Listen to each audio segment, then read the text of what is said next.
Bonjour et bienvenue dans ce 4e épisode de Dilemme de matériel. Alors déjà, je tiens à m'excuser pour le gros délai qu'il y a eu, mais mes enregistrements ont été perdus, j'ai mon ordinateur qui commence à me lâcher, c'est terrible. Du coup, j'ai dû tout refilmer, enfin, je suis en train de tout refilmer au moment où je vous parle. J'ai attendu qu'il y ait de la lumière naturelle. Mais le problème, c'est qu'en plein hiver, à Lille, il fait tout le temps sombre. Du coup, là, j'espère ne pas être trop exposé. J'ai ma lampe de chevet et ma lampe de salon qui sont pointées vers moi. Donc voilà, j'espère que ça va passer, que je vais pas finir aveuglé. Bref, après avoir parlé des protections contre le soleil, des protections contre la pluie, je vous mets tout ça en lien si vous avez loupé. On attaque aujourd'hui un nouveau sujet, le premier sur les chaussures. Est-ce qu'il vaut mieux partir avec des chaussures tige basse ou des chaussures tige haute? Alors les prix peuvent grandement varier et à moins que vous ne partiez randonner en tongs, ce que je ne vous conseille pas, eh bien on va pouvoir avoir des variations de prix entre 50 et 150 euros. Pour la comparaison entre les deux modèles d'équipement, eh bien on peut dire quand même qu'à technologie équivalente et qu'à matériaux équivalents, eh bien la chaussure à tige haute va coûter normalement plus cher puisqu'il a tout simplement plus de matériel. Alors ça, c'est un critère qui n'est généralement pas le premier pris en considération, mais qui est en réalité très important. C'est un point important car quand en une journée, on fait plus de 20 000 pas de randonnée, c'est les cuisses qui ramassent les différences de poids et la fatigue peut vite s'accumuler, surtout quand on part sur de longues périodes. Et si on prend en compte qu'une chaussure à tige haute va peser en moyenne 25% de plus qu'une chaussure à tige basse, eh bien avantage pour les chaussures basses. C'est là qu'on va toucher le point sensible.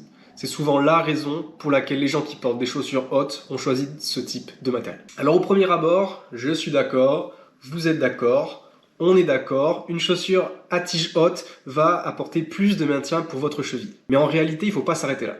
La question à se poser, c'est est-ce que c'est vraiment toujours une bonne chose? Le fait de ne pas avoir de maintien de cheville, donc avec une chaussure à tige basse, mais ça va être justement de la solliciter et par ce fait de renforcer et de muscler la cheville, l'articulation, les muscles, tendons et ligaments qui y sont associés. Le fait de l'utiliser va la renforcer. Deuxième point, comme en course à pied, on a besoin que notre mollet agisse comme un ressort pour amortir les chocs avec le sol et alléger le reste du corps, notamment les genoux, le bassin et le dos. Et ça, c'est uniquement possible si votre cheville est non verrouillée. On notera quand même que ça peut être une bonne chose de soulager la cheville, notamment quand on porte un sac très lourd. Point de vue perso, ça correspondrait à peu près à 20 à 30% du poids de corps. Alors ça peut paraître énorme si vous avez un gros gabarit, mais pour une personne menue qui pèserait 50 kg, on peut vite arriver à des sacs qui pèsent 15 kg. Avant de passer à la suite, si le contenu vous plaît ou si vous voulez simplement m'encourager, je vous invite à lâcher un petit pouce bleu et surtout à vous abonner. Ça se passe en dessous de la vidéo ou alors dans le petit filigrane dans le coin qui est normalement de ce côté. Ici par contre, une chaussure à tige haute vous protégera beaucoup mieux des intempéries. Alors c'est évident au niveau thermique, puisque la chaussure à tige haute couvrira plus de surface, mais avec des chaussures basses, vous aurez besoin de mettre une guêtre par-dessus pour vous protéger de l'eau, du sable, de la boue, de la terre, etc. Alors même avec des chaussures hautes, les guêtres ne sont pas complètement dénuées d'intérêt, mais bon, déjà si vous avez un pantalon qui descend sur les chaussures, vous éviterez quand même pas mal de soucis. Alors si vous n'y connaissez rien, vous aurez peut-être moins de chances de vous tromper en achetant des chaussures à tige haute. Avec les chaussures à tige basse, il va savoir différencier celles qui sont faites pour les randonnées en montagne, les chaussures dites de trail, ou encore les chaussures de sport basiques type running. Et il faut faire attention à avoir des chaussures adaptées à votre milieu. Par exemple en montagne, vous allez avoir besoin d'une semelle assez rigide et renforcée pour vous protéger des impacts au sol et des cailloux, des choses comme ça qui pourraient venir vous gêner.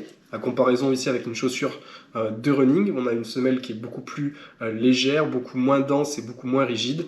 Vous allez avoir mal aux pieds à force de marcher sur des caillasses. Donc il faut faire attention à ça. Vous allez aussi avoir besoin d'un bon pare-pierre. Alors ça se passe au bout de la chaussure. Donc vous voyez qu'ici, on a un bon renfort, alors que là, on n'a rien. Et en fait, ce renfort va vous permettre d'éviter d'avoir mal aux orteils. Vous voyez un peu quand on se cogne sur le coin d'une table, hein. Et bien là, c'est pareil, sauf qu'avec les pierres et en montagne, ça arrive beaucoup plus souvent. Et donc avec ça, vous êtes tranquille. Un dernier point à vérifier, si vous achetez des chaussures basses, il faut que vous ayez des crampons sous la semelle. Alors, ces chaussures sont bien usées, mais on voit quand même que les crampons sont beaucoup plus épais que ça. Là, la semelle est presque toute lisse, on a juste des petites rainures pour la pluie. Mais voilà à quoi ça peut ressembler sur des chaussures neuves. On a des crampons qui sont bien épais pour vous permettre d'accrocher et de ne pas glisser. Encore une fois, attention, toutes ces chaussures ne sont pas faites pour le même milieu. Celles-ci sont plus faites pour courir ou pour marcher dans des terrains qui vont être assez meubles, boueux, alors que celles-là sont plus faites pour la pierre. Celle-ci. Généralement, les chaussures à tige haute, elles présentent déjà tous ces aspects, c'est-à-dire une semelle rigide avec des gros crampons, un pare-pierre, et puis elles sont mieux adaptées à la randonnée en haute montagne et notamment en alpinisme, puisque vous allez pouvoir venir y accrocher dessus des crampons sans problème.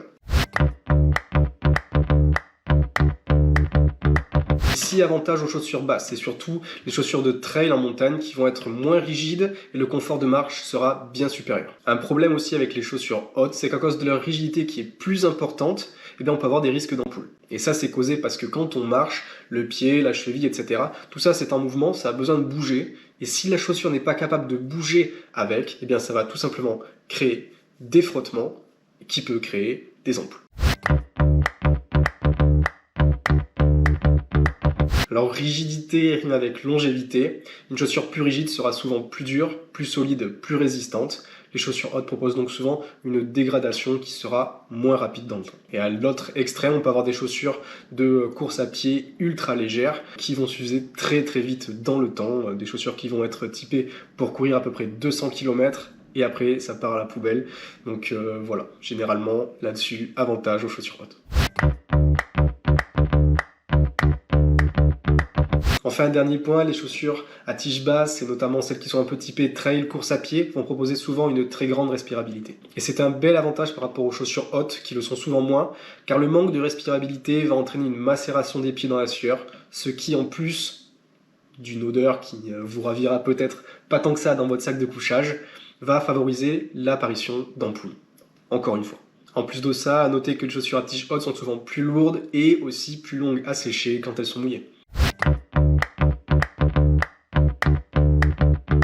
Là, bon ben voilà, un nouveau dilemme de fait, toujours pas de choix forcément évident. Donc pour moi, eh bien, avantage aux chaussures basses, et notamment les chaussures un petit peu typées trail, pour le 3 saisons du moins. Mais attention, il faut quand même que ce soit des chaussures qui soient adaptées à la pratique en montagne. Confort de marche, respirabilité, mobilité, c'est imbattable pour moi.